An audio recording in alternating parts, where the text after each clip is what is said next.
When it comes to the stock market, do you find it difficult to make decisions? A lot of investors really struggle with that. They don't know what investment they should get in. They don't know when to get in or when to get out. If that is a problem that you have, stay tuned. I have some answers for you.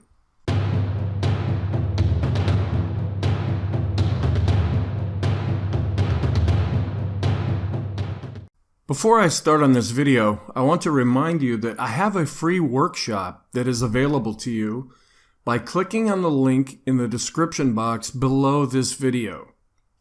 It's about 90 minutes long. I'm not trying to sell you anything. I'm just trying to offer you some insight and different ways that I think, and to help you possibly think in different ways yourself.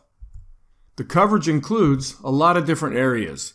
Of course, I talk about the financial markets in general and a little bit about the stock market itself. I also cover sports. I'm a big fan of sports. Music. I've been playing music since I was very young. And I also talk about professional and personal relationships. The goal of this workshop is to help you to think in either new or different ways, as well as for you to get to know me and my style. One area that's really imperative when it comes to being a successful investor in the stock market is the ability to make decisions. A lot of times in real life, we may not really struggle with that. We know what to do with our families, we know what to do with our jobs, we know what to do with our friends. But when it comes to the stock market, we may really struggle with that. We don't really know all that much about the stock market, so we tend to rely on other people to tell us what to do. Are you really learning a skill when you do that? Yes, there is a time when we have to go through a transfer of knowledge, usually from a teacher to a student. I've spent my whole career being a teacher, and so I know what that's like. But at some point, you have to take what you've learned and actually start applying it to real life. And in this case, that means applying it to the stock market. So what is a problem that you have?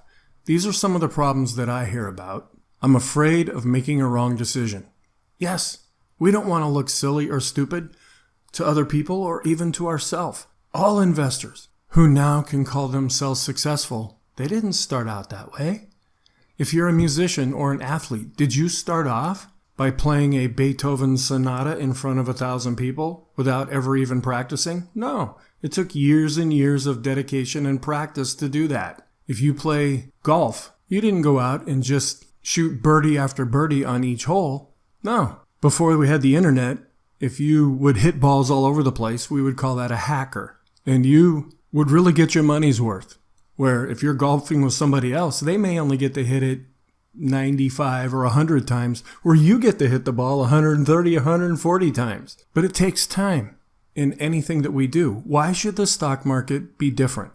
One of the reasons is, and you'll hear me talk about this in the videos and in the writings that I do, the stock market may not be complicated, but that doesn't mean that it's easy. We can look at a chart or look at an investment and go, oh yeah, $10 a share?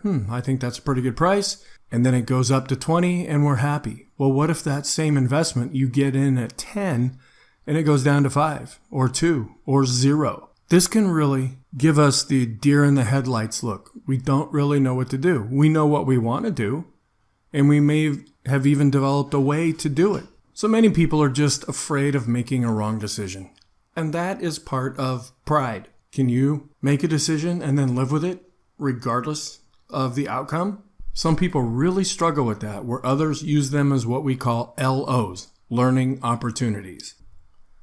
So what is the solution to this problem? It is possible to develop a plan based completely on you. Your plan will apply to yourself. There is not a one-size-fits-all plan when it comes to investing. You may choose to be involved in the stock market. Right now, a lot of people are investing, for lack of a better word, in a lot of the cryptocurrencies. They see an opportunity to get in at a really low price and then sell it at a very high price, and all their problems are going to be solved. You might be one of those people. You may decide that you want to get into the futures markets or the bonds markets. A lot of you will probably end up getting involved in the stock market. It's been around a long time. It's stood the test of time. We have a very mature market in the US, and it's the best stock market that's available in the world. So having a loss can be used to your advantage. If you've ever tried being involved in any markets before, if you had a success, you were probably really happy. If you had a loss, what did you do with that loss? Did you learn from it? Did you say, something might have went wrong? Now, there are times when we have a loss, even when we did everything right. When you're driving in your car and you're going the speed limit and you've got your seatbelt on and you're really careful about where you're going, accidents can still happen.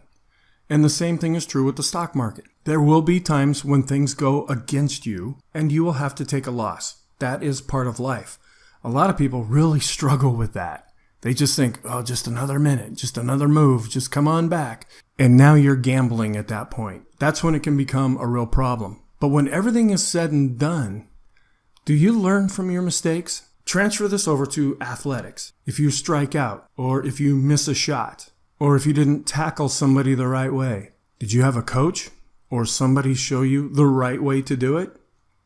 Well, a lot of times in the markets, we may be doing things ourselves, and that's usually the best way. What a lot of investors do is they rely on somebody else to tell them. Not only do we not learn a skill when somebody else is feeding us what to do and when to do it, if something goes wrong, now we have somebody to blame. Now we can play the victim card. In the classes that I teach, I really hammer taking personal responsibility. If you win, great. I'm glad you did. If you have a loss, you need to learn from this. You need to take responsibility from this, because I don't tell people what to do. I try to teach a skill that they can implement. And when we're learning a skill, it can take a lot of time to develop that. You don't think that an airline pilot just wakes up one day, reads a book called Flying for Dummies, and goes on down to the airport and says, give me a plane full of people. No, there is classroom time. There is practice time. Way before you even will be able to fly an airplane, let alone an airplane full of people. The idea is to throw as many mistakes at you to help you to develop a skill so that if something does go wrong, you will know what to do. In the stock market, can you use that same attitude? If you can, not just in your head, but really feel that in your heart, you're starting out really well. Or if this is something that you already implement, good for you. Another problem is, I want things to be easy and quick. Yes, that's why we have instant dinners. That's why we have fast food. That's why we have on-demand movies.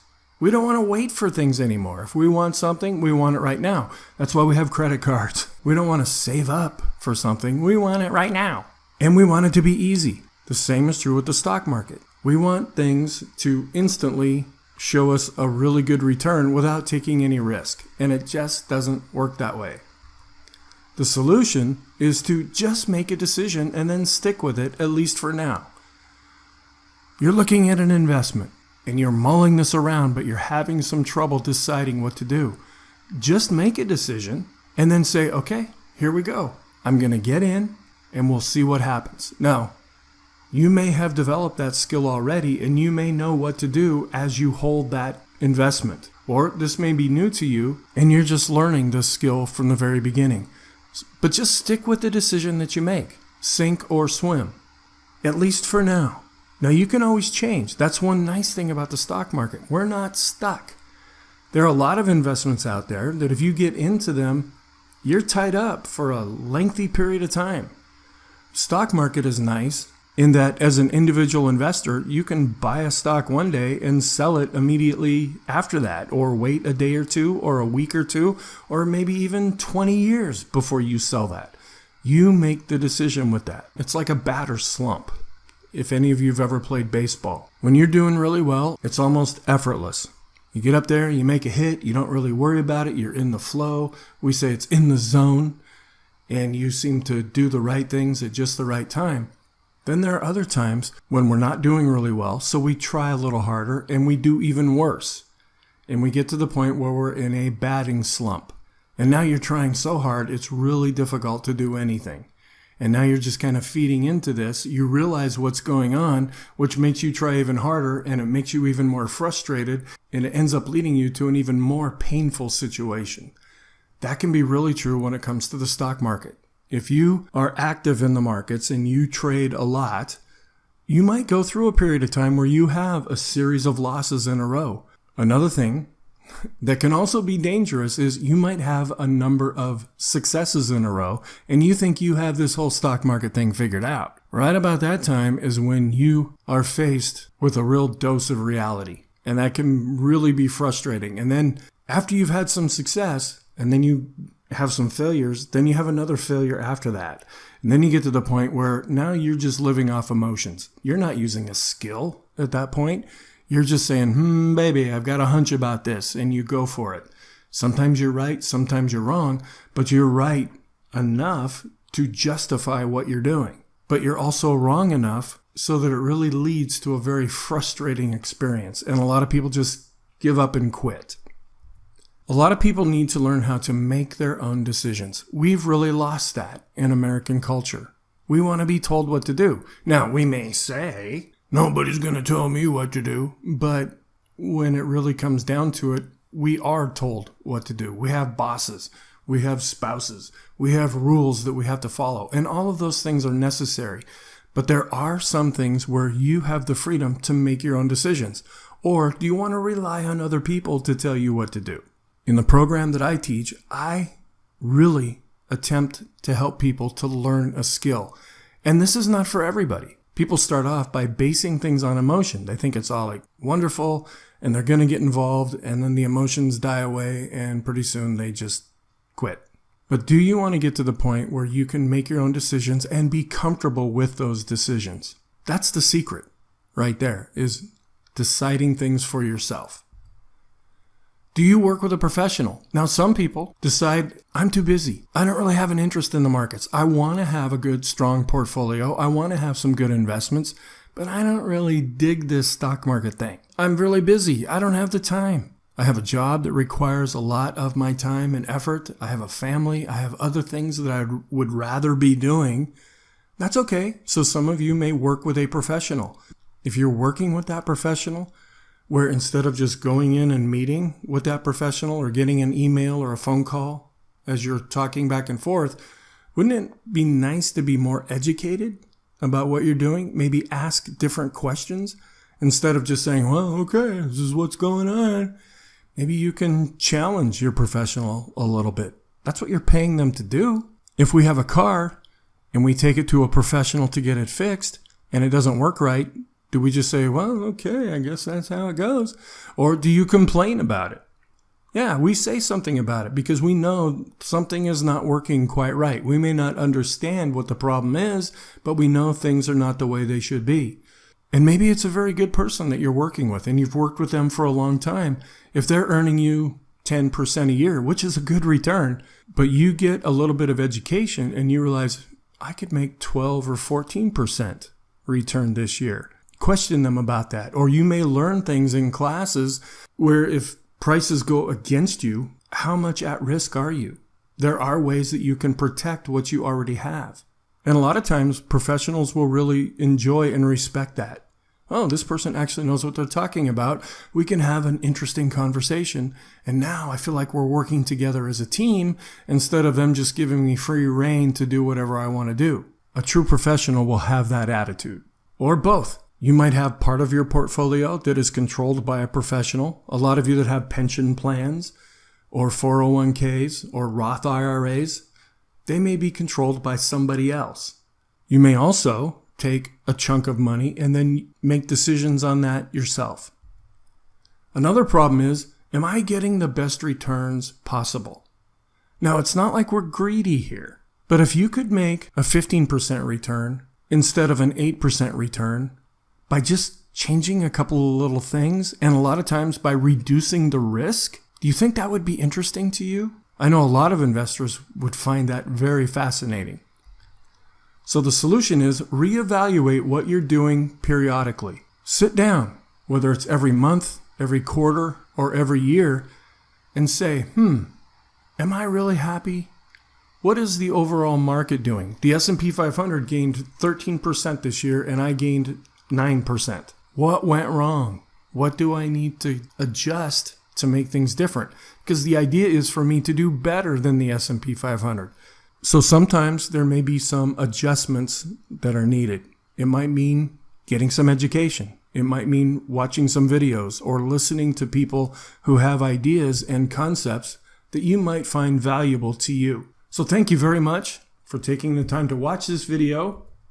I appreciate that. Please click the like or dislike button. Also, please leave any comments, and that's what I really enjoy. Also, consider subscribing to this channel, which will help it grow, by clicking on the little dingy bell down there at the bottom, so you'll be notified when there are new videos that have been posted. And then, as I said at the beginning of this video, there is a free workshop that you are welcome to watch. Also, I have a blog at spxinvestingblog.com where I have articles that are freely available and an audio recording of each, and you may find that useful. So thank you again, and I will see you in the next video.